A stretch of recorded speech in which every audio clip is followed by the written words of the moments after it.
Hello and welcome everybody. Today I am going to let you know that how you can buy a property here in Dubai. आज मैं आपको बताने जा रहा हूं कि किस तरीके से आप लोग रेडी प्रॉपर्टी बाय कर सकते हैं दुबई के अंदर। सबसे पहले जो जरूरी चीज है वो ये है कि अगर आपके पास पासपोर्ट है, आपका पासपोर्ट बना हुआ है, तो आप चाहे दुनिया के किसी मुल्क से ताल्लुक रखते हैं, whether you belong to any part of this world, you can buy a property here in Dubai. Emirates ID, कुछ लोग कहते हैं कि जी आपके पास एमरेट्स आईडी नहीं है, आपके पास वीजा नहीं है, यानी दुबई का आपके पास रेजिडेंसी वीजा नहीं है, तो आप लोग प्रॉपर्टी बाय नहीं कर सकते। तो ये गलत बात है। आप दुबई के अंदर प्रॉपर्टी अपने पासपोर्ट के ऊपर बाय कर सकते हैं। बहुत आसान तरीका है। देखिए, जिसके पास भी यहाँ पे प्रॉपर्टी है, उस प्रॉपर्टी की जो ऑनरशिप है, उस पेज को टाइटल डीड कहते हैं। ठीक है, तो जब आपने कोई भी प्रॉपर्टी बाय करनी है तो वेरी सिंपल प्रोसेस, आपको यहाँ पे दुबई लैंड डिपार्टमेंट की तरफ से लिंक आएगा जिसको हम कॉन्ट्रैक्ट ए कहते हैं, यानी ये कोई भी ब्रोकरेज जो है वो बनाएगी। देखिए, आपने अगर दुबई में प्रॉपर्टी बाय करनी है तो सबसे पहले आपके पास पासपोर्ट होना बहुत जरूरी है। इसके बगैर तो आप प्रॉपर्टी बाय नहीं कर सकते, चाहे आप दुनिया के किसी भी मुल्क से ताल्लुक रखते हैं। सबसे इंपॉर्टेंट चीज दुबई में प्रॉपर्टी बाय करते वक्त आपने ये देखना है कि मैं जिसके थ्रू प्रॉपर्टी बाय कर रहा हूं, क्या वो रजिस्टर्ड रियल स्टेट एजेंट है या नहीं। आप सबसे पहले उसको कहेंगे कि तुम मुझे अपना ब्रोकर कार्ड दो, तो जो ब्रोकर कार्ड होगा वो आपसे शेयर करेगा। अगर आप उसको दुबई लैंड डिपार्टमेंट के ऊपर जाके वेरीफाई करेंगे तो वो आपको क्लियरली वहां मेंशन कर देगा whether this agent is registered real estate agent और नॉट। अच्छा, सेकेंडली, अब आपने एक प्रॉपर्टी बाय करनी है तो ये बहुत इंपॉर्टेंट है कि जो प्रॉपर्टी आप बाय कर रहे हैं तो आप सबसे पहले उसकी ऑनरशिप डिटेल्स देखेंगे।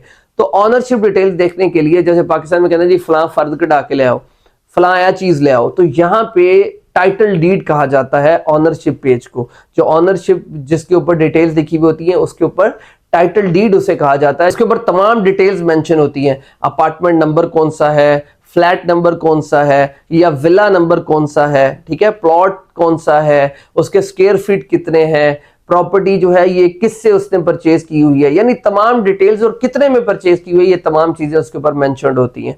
अब होता क्या है, अब वेरी सिंपल प्रोसेस, फॉर्म ए बनता है और फॉर्म बी बनता है।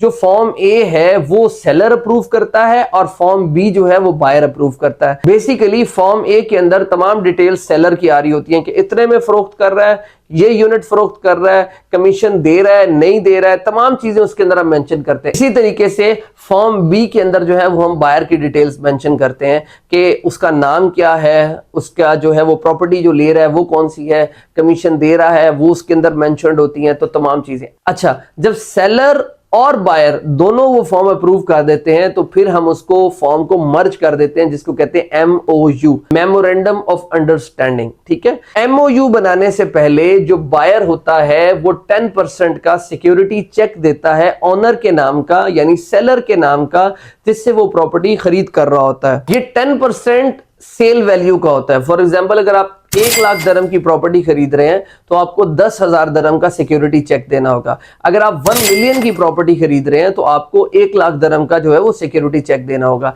ये जस्ट एक सिक्योरिटी चेक होता है जो MOU के अंदर मेंशन्ड होता है। इन केस अगर खुदा ना खास्ता आपकी किसी वजह से डील नहीं हो पाती, MOU का जो नॉर्मल स्टैंडर्ड डिफॉल्ट होता है वो 2 मंथ का टाइम होता है, बट आप इसको एक दूसरे की म्यूचुअल अंडरस्टैंडिंग के साथ इसको बढ़ा भी सकते हैं, कम भी कर सकते हैं, but it between the mutual understanding between both of the seller and the buyer. वो चेक जो है वो कंपनी होल्ड करती है, रियल स्टेट एजेंसी जो है वो होल्ड करती है, and then at the time of transaction आपको जो है वो चेक वापस कर दिया जाता है, यानी जो बायर को चेक है उसने बना के दिया होता है वो वापस कर दिया जाता है। MOU जब बन जाता है उसके बाद the next step is that we will go for the NOC, no objection certificate from the developer, जहां पे हम प्रॉपर्टी बाय कर रहे होते हैं।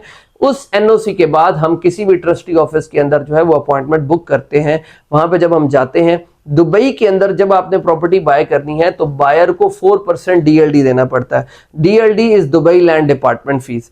तो 4% जो है वो उसको DLD देना पड़ता है, 2% उसको एजेंसी फीस देनी पड़ती है, 580 दिरहम्स जो है वो टाइटल डीड की फीस होती है, और इसके अलावा एक ट्रस्टी ऑफिस फीस होती है। The property higher than 500,000 he has to give 4200 dirhams trustee office fees. If the property is below than 500,000, then he has to give 2100 dirham trustee office fees. अब जी appointment की date आ गई, हम trustee office चले गए हैं, तो वहां पर क्या होगा कि वहां पर जाके सेलर और बायर दोनों मौजूद होंगे। जो बायर है उसने मैनेजर चेक बनाया होगा, जिसको आप पे ऑर्डर भी कहते हैं। मैनेजर चेक सेलर के नाम का बनाया होगा, हम वहां पे सबमिट करेंगे, डॉक्यूमेंट सबमिट करेंगे। वो थोड़ी सी देर के बाद जो है हमें अंदर बुला लिया जाएगा। सेलर और बायर जो है वो सामने बैठेंगे और उनसे जो ट्रस्टी ऑफिसर होता है वो उनसे पूछेगा जी कि आपने इतने की सेल की, वो कहता है हाँ जी मैंने इतने की सेल की, वगैरह वगैरह बात करके उसका बायोमेट्रिक होते हैं। जिसके बाद बायर जो है वो डीएलडी फीस पे करता है, टाइटल डीड की फीस पे करता है जो न्यू अब उसके नाम से आनी है, और ट्रस्टी ऑफिस फीस पे करता है। कमीशन जो है वो वहीं पे 2% जो है आपको ट्रस्टी ऑफिस में मिल जाता है। वो आपको चेक दे सकते हैं, जैसे भी बैंक ट्रांसफर कर सकते हैं, it's up to them. The buyer जो उसकी मर्जी है या जो आप उसको गाइड करते हैं उस तरीके से 1 घंटे के अंदर अंदर जो है वो प्रॉपर्टी आपके नाम ट्रांसफर हो जाती है। तो इतना आसान तरीका है, इतना आसान प्रोसेस है। तो मैं ये सजेस्ट करूंगा कि आप लोग जो पाकिस्तान के अंदर या दुनिया के किसी और मुल्क के अंदर प्रॉपर्टी बाय कर रहे हैं, 10% ROI इज देयर।